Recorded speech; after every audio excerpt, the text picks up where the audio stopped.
In this video, we are going to be talking about the energetic exchanges that occur when we meet new people and how that can be a little bit contentious and cause confusion. And in that confusion, old triggers of guilt come to the surface. So without further ado, let's get into it.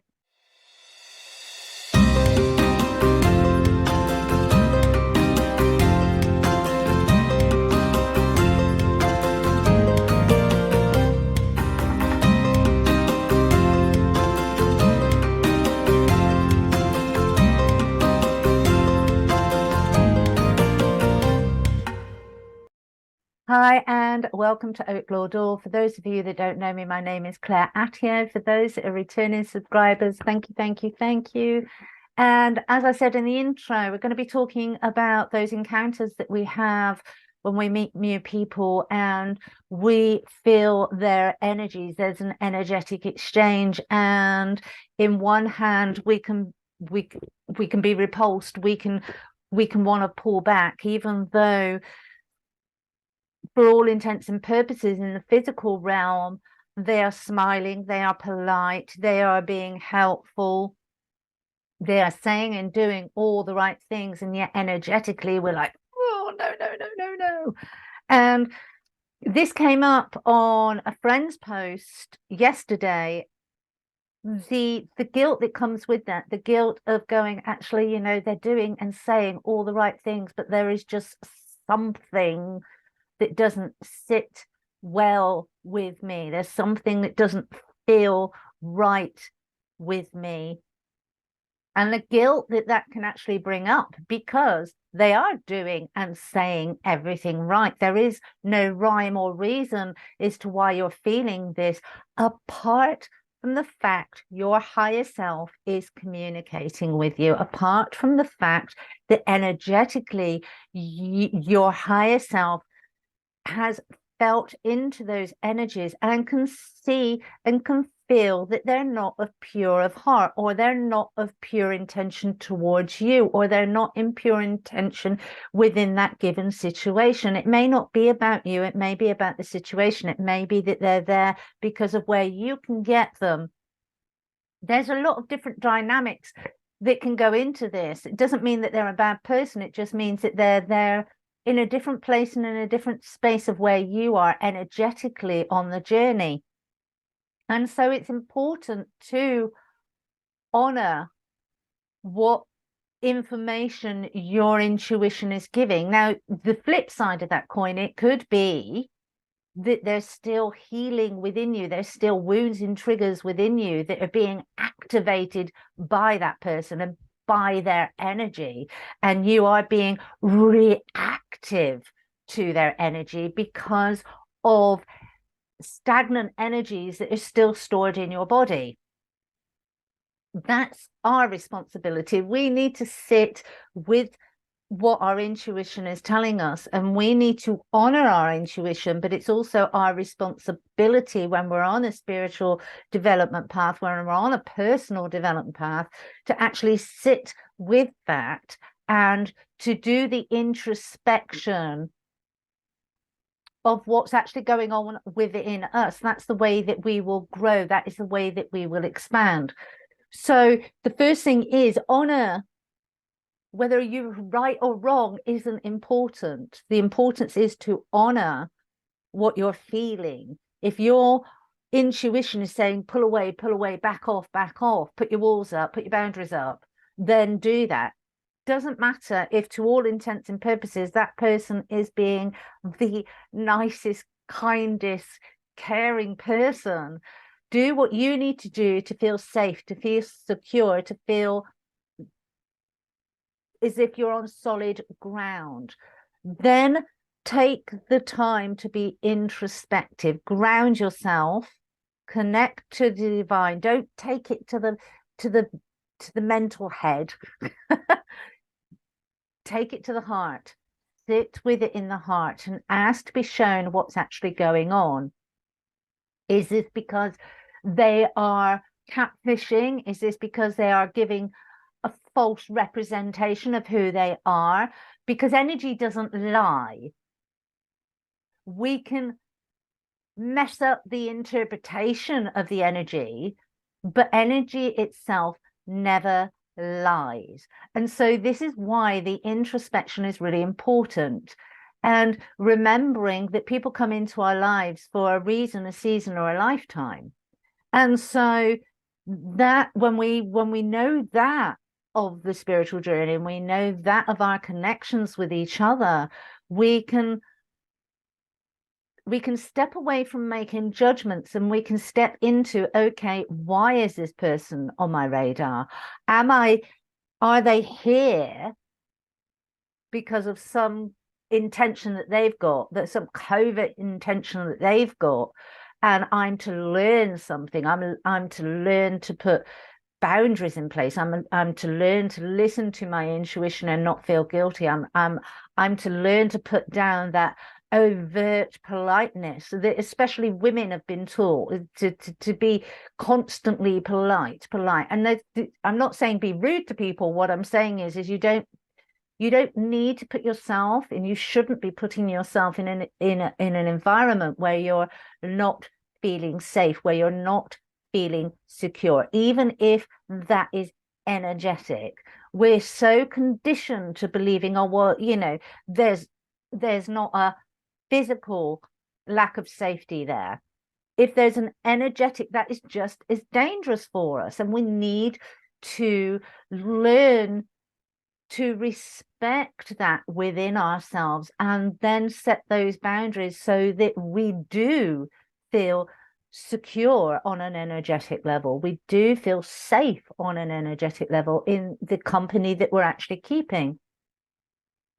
So that's the first aspect that we need to kind of take on board, that safety. Am I feeling this because I'm needing to put boundaries in place? I'm needing to step away energetically. I'm needing to guard my energy, my energetic field. Is somebody being intrusive? Because we've all been there. If you've been on the spiritual journey, we have all met people which, to all intents and purposes, are all smiles and all laughter, and they're very polite, but energetically you can feel them probing in. You can feel them being really intrusive. And that's when you put the boundaries up. That's when you pull back. That's when you go, no, enough.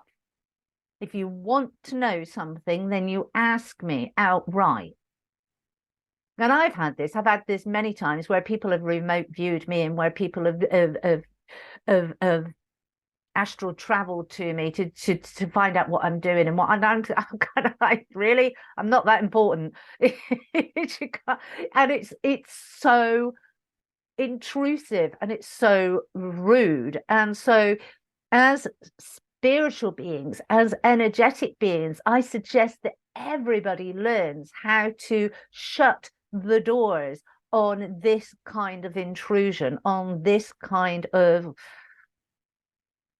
well, it's a rape and pillage. It's a rape and pillage of your energetic frequencies. It's just damn right rude, and it goes against all spiritual etiquette. And I've done a video on spiritual etiquette before.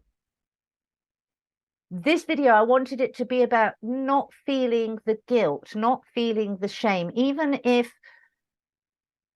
you're pulling back, even if you're having these emotions, because there is still energies, stagnant energies in you from past experiences that you're still working through, then you should not be feeling shame. That is just a part of the process, part of the journey. Just acknowledge, okay, yeah, that still needs healing, and I haven't got round to it, and I do need to get there. But that doesn't make you less of a person. And I think we need to take this on board. Just because we understand that there is work that still needs to be done doesn't mean that we're not perfect now. Doesn't mean we don't have the right to say what's right for us now. And the spiritual community needs to really take this on board, because love and above, yeah, we want those frequencies, but there seems to be an infiltration of the spiritual world, of the spiritual pathway, that is making people feel less than. And that is just, it's such a 3D thing. The spiritual pathway, the knowing that we need to do healing, is not to make you feel less than. It's to help you grow. You've filled. If we take a farming analogy, a land analogy, you have a field and it's full of rich soil. Just because it doesn't have any plants growing in it doesn't mean that it's not fertile, doesn't mean that it's not of value to the farmer. The, the land, the soil needs to rest. It needs to rejuvenate. And this is an aspect on the spiritual pathway that many people are forgetting, that we need time to rest, time to rejuvenate, time to just be. And in that being, be introspective, have fun, discover your true essence and play with it. It's not all about hard drudge. I need to heal this, I need to heal that. That will come. It will come much faster if we allow ourselves to have fun, if we allow ourselves to be ourselves, if we accept ourselves as we are at this moment, at this point in time. And don't get fixated on that. Know that as we progress, we will keep going, spiraling. And sometimes that spiral will be downwards. It will feel downwards. Sometimes it will feel upwards. It's not actually going down. It's not actually going up. It's becoming a true expansion of who you are. What it's actually doing is it's oscillating and it's getting wider, getting bigger. There's an expansion. Drop the guilt, trust and honor what you're feeling. But do take the time to be introspective. Okay, why am I feeling that? Are there energies off, or was I triggered?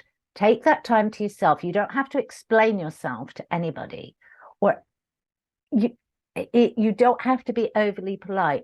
Your priority is to feel safe, to feel secure, both physically, emotionally, and energetically. And you owe nobody an apology if, for whatever reason, you are not feeling that when in a person's company. You do not owe an explanation.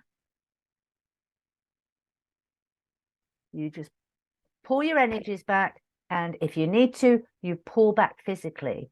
And as I said, put defenses in place. Now, that sounds awful, but there is a lot going on energetically, and I don't want it. Don't close the doors. Don't allow people to be intrusive into your energetic spaces, especially during sleep time, during that dream time. Block your dream time to anyone other than pure of heart, anyone other than who holds the highest intentions for your greater good. Block your dream times, close your portals. Remember, each chakra is a portal. Set an intention, do whatever it is that resonates, that you are guided to do by your guides, to ensure that people cannot be intrusive into your energetic fields. Clear your energetic fields frequently. Cleanse them. People can be intrusive into our energies even without realizing they're doing it. We can go to the supermarket and we can pick up, especially when we're sensitive to energies, or especially when we're light workers, because we are exuding that light, and that's what we're here to do. People are attracted to it, and that is what they're supposed to do, because that is what gives them the healing power. It's coming from divine. We're just a vessel of light so that others can tap into it. But what we don't want them doing is tapping into our personal energies. Do we want to be eluding? No, not eluding. Do we want to be pushing out this light as we're going around our daily lives? Absolutely. Touch the lives of people, and others will touch the lives of you. But what we don't want is this intermixing, interchanging of our unique energetic frequencies. Remember the analogy that I always give about us being a knot in a net or around the universe. We are all interconnected, but we are all an individual knot that connects us all. Keep your energetic, your personal, unique, energetic frequency clear, clean of others. That's the only way you will start to learn who you are as a soul being, your soul essence. And when you start doing that, you will start to understand how powerful you are, what unique magic you have to give and share. But you won't be able to get there if you're piling on this guilt, if you're piling on the shame, if you're allowing others to be intrusive into your energetic vibration. And so I hope this helps. If you have liked the video, hit that like button. If you've not yet subscribed, then please subscribe and share with your friends. Until next time, blessings.